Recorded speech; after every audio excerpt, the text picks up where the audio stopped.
warahmatullahi wabarakatuh. Welcome back to my channel. Namaku Fai. Dan di video kali ini aku bakal nerusin project aku yang kemarin. Kan kemarin udah tuh ngebahas tentang check-in asrama sama onsite. Nah sekarang aku bakal ngebahas tentang PKKMB sama tes bahasa Inggris. Karena banyak juga yang nanya tentang PKKMB dan juga tes bahasa Inggris. Karena menurut aku 4 hal yang sama kayak kemarin juga, kayak check-in asrama, onsite, terus PKKMB sama tes bahasa Inggris tuh kayaknya masih pada bingung. Sama juga aku tahun lalu bingung dan bingung nanya siapa. Dan semoga di video kali ini aku bisa ngebantu kalian yang masih bingung soal PKKMB dan juga tes bahasa Inggris. So, without further ado, just let's get started. Oke guys, jadi yang pertama-tama aku mau bilang adalah aku nggak ngasih tahu tata cara PKKMB atau proses pada saat tes bahasa Inggris dan juga PKKMB sama kayak yang lalu, karena aku takut tata cara atau proses tahun ini tahun kalian sama tahun aku yang tahun lalu itu beda. Jadi aku cuma bisa ngasih tips-tips yang memudahkan kalian untuk dapat melewati proses tersebut. Jadi kita langsung aja ke poin pertama di PKKMB. So guys, di poin pertama di poin PKKMB adalah ingat tanggal PKKMB kalian. Jadi jangan sampai lupa, karena tahun lalu itu, tahun aku itu ada 2 periode. Periode pertama sama periode kedua ini ada masing-masing jurusannya tersendiri gitu. Jadi jangan sampai kalian salah di keduanya ini gitu. Terus juga harus tahu-tahu informasi sih kalian tuh di gugus tuh di periode yang mana, yang pertama atau yang kedua. Karena kalau salah kan fatal juga lah ya, absen kalian ada di periode pertama tapi kalian datang di periode kedua, kan kayak gak make sense banget gitu. Jadi usahain ingat tanggal PKKMB kalian, pokoknya catat betul-betul deh tanggal PKKMB kalian. Kita langsung lanjut ke poin kedua. Oke, di poin kedua itu adalah jaga kesehatan 100%. 100% harus jaga kesehatan 100%. Karena kalau kalian nggak bisa ngejaga kesehatan kalian sampai PKKMB itu bakal fatal banget. Karena tahun lalu itu aku PKKMB itu dari sebelum subuh sampai asar, kalau nggak salah sampai asar, aku lupa. Yang pasti aku ingat adalah sebelum subuh. Nah tahun lalu itu aku tuh selama 4 hari atau 3 hari tuh aku bener-bener pening banget, sakit banget kepala aku. Waktu di hari kedua aja tuh aku sempat drop waktu sebelum subuhnya harus ke mana, ke TUCH. Aku sempat ngedrop gitu karena harus lari gitu kan, nggak dipaksa lari sih, cuman karena aku takut aku telat jadi aku lari. Nah pada saat aku lari itu kan aku dehidrasi, aku sama sekali belum minum air putih karena buru-buru takut telat. Jadi pas sampai di TUCH tuh aku bener-bener kayak semua tuh goyang-goyang saking peningnya tuh kepala. Jadi aku saranin buat kalian yang punya apa ya, kayak punya asma atau punya yang sakit, pokoknya sakit yang mendadak atau yang nggak bisa dibawa capek tuh mending kalian siapin itu dari awal gitu. Kalian juga sayang sih kalau kalian ngelewatin PKKMB, karena PKKMB Telkom University itu seru banget gitu. Pokoknya seru banget deh. Jadi jaga kesehatan kalian 100%. Makan makanan yang berserat, minum air putih, wajib banget minum air putih. Terus jangan tidur malam-malam. Terus kalau pagi kalau bisa tuh mandi. Terus pokoknya apa ya, lebih sehat. Badan tuh harus lebih bisa membentengi imun gitu. Gitulah intinya, pokoknya harus jaga kesehatan 100%. Langsung lanjut ke poin ketiga. Di poin ketiga, lakukan tugas sesuai dengan peraturannya. Jadi kalau kalian kasih tugas tuh jangan kayak tugas MOS ini atau tugas ospek atau semacamnya. Enggak, kalian tuh harus ngelakuin tugas itu, karena menurut aku gimana ya, tugas PKKMB aja kalian sudah senyepeleh ini tuh, gimana kalau tugas dari dosen atau tugas matkul lainnya. Jadi kalian tuh harus berusaha dan mengubah mindset kalian yang tadinya mikir kalau itu tugas yang gak berfaedah gitu. Sesusah apapun tugas itu, ambil baiknya aja gitu. Jangan capek terus kayak udahlah malas gitu. Kalian tuh harus ambil sisi yang emang tugas ini tuh berarti buat kalian gitu. Pasti ada sisi baiknya dari tugas itu gitu deh. Aku sih dulu gitu aja pikiran aku, ya kayak ya namanya juga PKKMB pasti dikasih tugas, pasti dari tugas itu juga pasti ada hikmahnya tersendiri buat kita. Jadi jangan diambil pusing kalau dapat tugas dari PKKMB Telkom University. Jadi kita Jadi kita langsung lanjut ke poin keempat. Di poin keempat, jangan kurang interaksi sama teman-teman kelompok kalian walaupun dia beda jurusan sama kamu. Terus kayak SKSD gitu awalnya, nggak apa-apa, namanya juga perkenalan, ya kan? Ya nggak apa-apa sih SKSD, yang penting jangan sampai kurang interaksi, karena gimana itu cara apa ya, namanya juga mahasiswa gitu loh, kita harus bisa berinteraksi sama orang lain, kita harus bisa berkomunikasi sama orang lain, kita harus bisa membuat suasana senyaman mungkin dengan orang lain gitu ya. Jadi gitu harus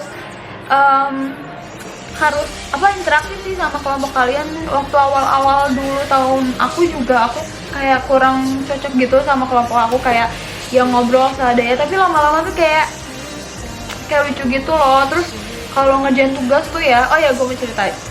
Ya udah, aku mau cerita aja. Tahun lalu itu aku bener-bener kayak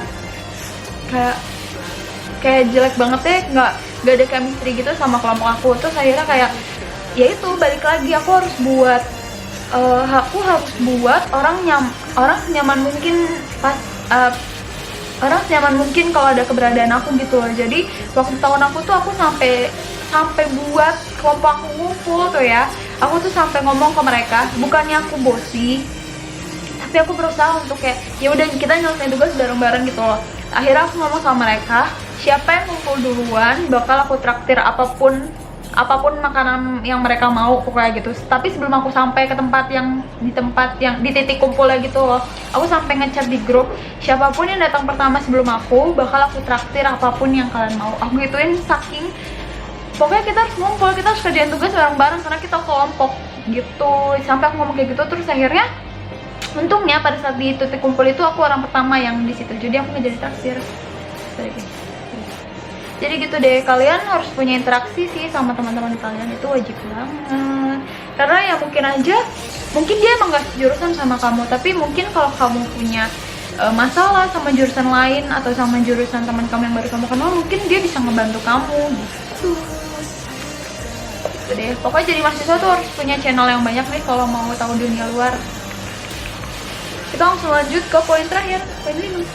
Di poin kelima, aku nekanin untuk ngejalanin PKKMB itu dengan serius tapi juga santai. Karena kalau terlalu serius kayak nanti terlalu baper kalau kenapa-napa, kalau dia apain kan. Tapi kalau terlalu santai juga nanti kalian nggak bisa nyelesain tugas, terus kayak malah nggak nganggep PKKMB itu nggak ada faedahnya gitu loh. Jadi menurut aku kalau kalian tuh harus ngejalanin PKKMB itu dengan serius juga santai. Ikutin aja alurnya, kita lihat oh ternyata ini loh yang bisa diambil, oh ini loh baiknya dari PKKMB gitu loh. Kalau ya jeleknya yang kalau menurut kalian kayak harusnya nggak kayak gini nih, ya kalian harus mikir kayak ya nggak apa-apa lah, mungkin tahun ini kayak gini, nanti pas tahun kalian bisa lebih baik lagi dari tahun yang sekarang PKKMB gitu.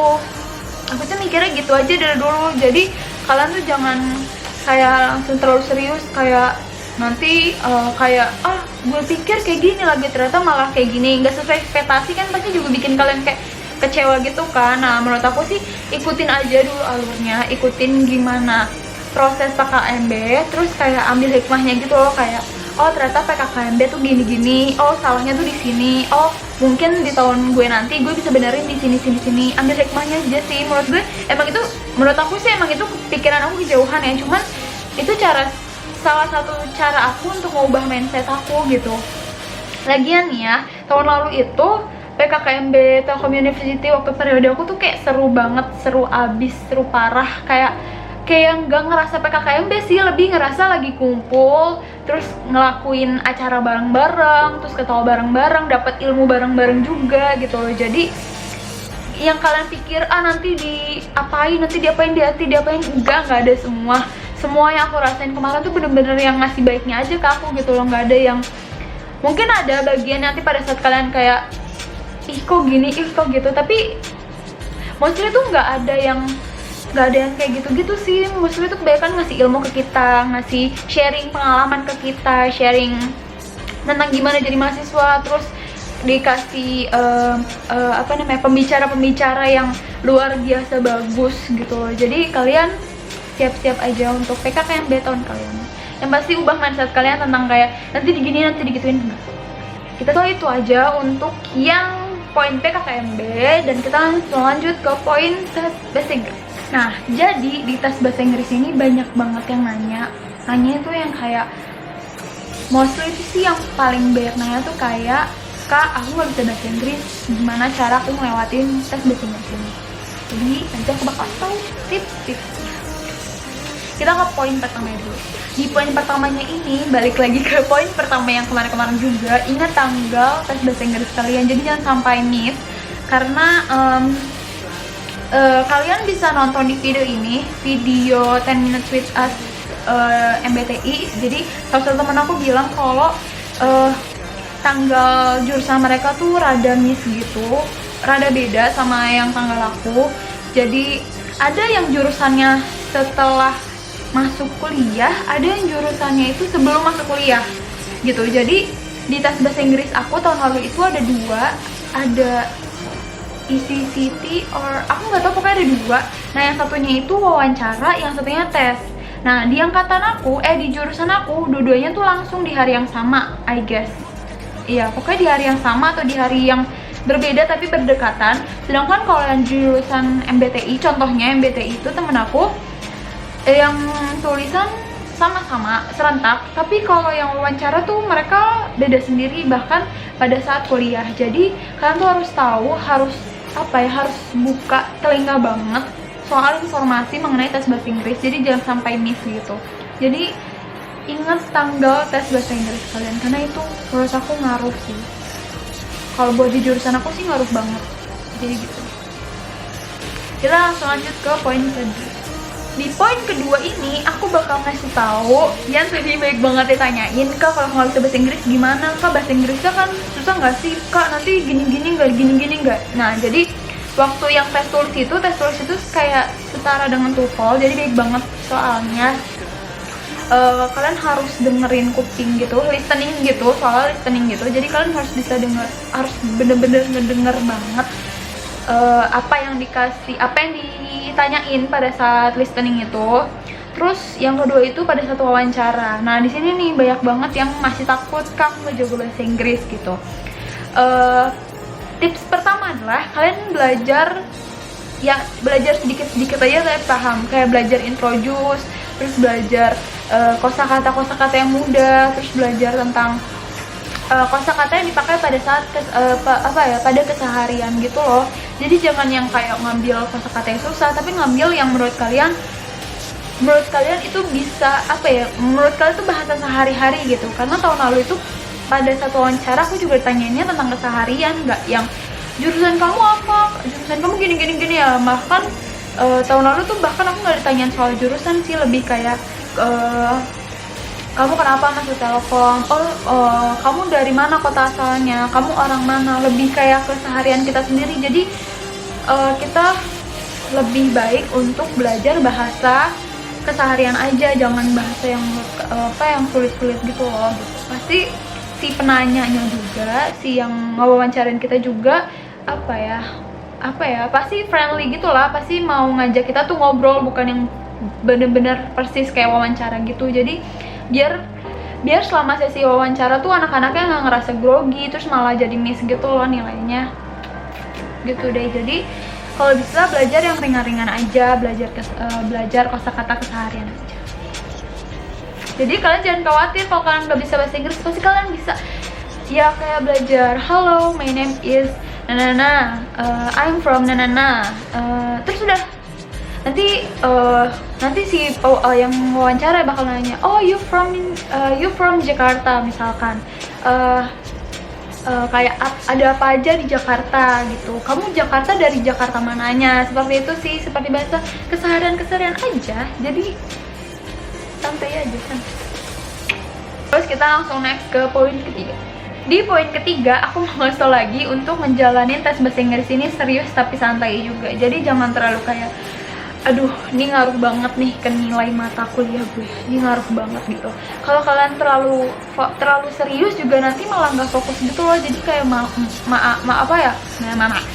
banyak yang salah gitu loh. Jadi santai aja, kayak maksudnya ya nerima soal terus ngejawab juga yang kayak santai, nggak terlalu takut gitu. Sama wawancara juga ya santai aja, ngobrol aja gitu juga, bukan yang kayak tipe wawancara kamu tuh yang bener-bener detail banget, enggak gitu.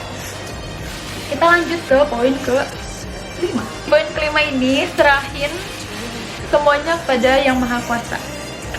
Serahin, berdoa aja semoga tes bahasa Inggris yang udah kalian jalanin tuh lancar, apa ya, sesuai ekspektasi kalian lah. Seenggaknya kan kalian juga udah berusaha, jadi berdoa aja sih menurut aku. Dan di sini aku bakal ngasih tau kalian sedikit informasi, karena tahun lalu itu pada saat aku tes bahasa Inggris tulis, aku duduk di samping teman-teman kelas aku. Jadi mungkin kalau nanti kalian tes bahasa Inggris, mungkin kalau sistemnya sama kayak tahun aku, kalian bakal berurutan dengan teman sekelas kalian. Jadi kalau kalian nanti kanan kiri kalian tuh kalian gak kenal, kalian kenalan aja. Mungkin itu emang anak kelas kalian, nanti juga lama-lama kenal. So guys, that's all about this video. Itu aja tentang PKKMB sama tes bahasa Inggris. Semoga tips-tips tadi membantu kalian banget. Dan maaf banget kalau nggak jelas juga. Kalian juga bisa nonton video yang aku kasih di sini, link di atas di antara dua ini, tentang PKKMB. Kayak PKKMB nggak deh, tapi tentang onsite sama tes bahasa Inggris. Karena video onsite sama tes bahasa Inggris aku disatuin gitu. Terus kayak di situ bakal dikasih penjelasannya kok, tata cara yang tahun lalu, proses yang tahun lalu gimana. Mungkin aja bisa sama kayak tahun kalian tahun ini gitu. Terus juga semoga kalian lebih paham ya sama poin-poin yang tadi aku kasih, lebih ngerti. Dan kalau kalian masih bingung, kalian bisa langsung komen di bawah atau DM aku aja, nggak apa-apa. Nanti insya Allah aku jawab-jawabin. Terus nanti juga insya Allah aku balesin komentar-komentarnya. Dan jangan lupa untuk give this video a big thumbs up. Dan jangan lupa untuk komentar juga di bawah, di-share juga ke teman-teman kalian yang mungkin masih bingung sama kalian, teman jurusan kalian, teman kelas kalian yang masih bingung. Aduh, takut PKKMB atau takut tes bahasa Inggris. Kalian bisa share video ini karena ini semua pengalaman aku dan aku mau share aja ke kalian karena waktu tahun lalu juga aku bingung mau nanya ke siapa, nggak ada yang bisa aku tanyain. Jadi semoga aja aku bisa jadi referensi kalian yang masih bingung tentang PKKMB dan juga tes bahasa Inggris. So thank you for watching this video. Jangan lupa share videonya ya. Bye.